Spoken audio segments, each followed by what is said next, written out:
Hello বন্ধুরা! আজকে আমি চলে যাচ্ছিলাম বনেদি বাঙালিতে খেতে। পয়লা বৈশাখ যেতে পারিনি, তাই তার পরের দিন যাচ্ছি। আজকে পুরো একটা বাঙালি লুকে যাচ্ছিলাম। আর এমনই একটা প্যান্ট পরেছি যেটা আমার খুব পছন্দ। বাট আমার দিকে সবাই তাকিয়েছিল। আর আমার তো পুরো গাঁট ফেটে হাতে চলে আসছিল। আমি তো ১ম এ বুঝতে পারিনি কেন এত সবাই তাকাচ্ছে। তারপর মনে হলো আমি যে আজকে জামা প্যান্ট আর ব্যাগটা নিয়ে বেরিয়েছি এর জন্য সবাই আমাকে তাকাচ্ছিল। আমি তো আমার মতো।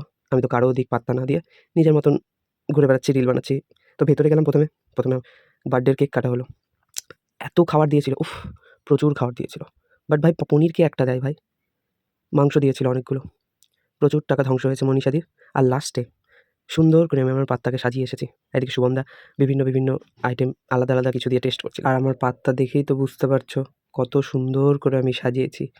কতটা চিন্তা ভাবনা করে আমি আমার থালাটাকে ডেকোরেট করছি। তো বন্ধুরা এরকম চুতিয়া ভাবনা আমার মাথায় আসে। যাই হোক, তোমরা কি ভাবছো আমি হেঁটে ডাঙ্গি ফরেস্ট যাবো? আমার পোতে অত দম নাই ভাই, হিলি মোড় থেকে আমি ডাঙ্গি ফরেস্ট যাবো হেঁটে। কোথায় বনেদি বাঙালি থাকলো হিলির মোড়ের ওইখানে, আর কোথায় আমি ডাঙ্গি ফরেস্ট। যাই হোক ১ম এ টোটো করে গেলাম ডাঙ্গি ফরেস্টে। ওখানে গিয়ে আমি আমার সুন্দর হাসি নিয়ে কয়েকটা রিল বানালাম, ছবি তুললাম, দিয়ে তারপরে বাড়ি চলে এসেছিলাম। টাটা।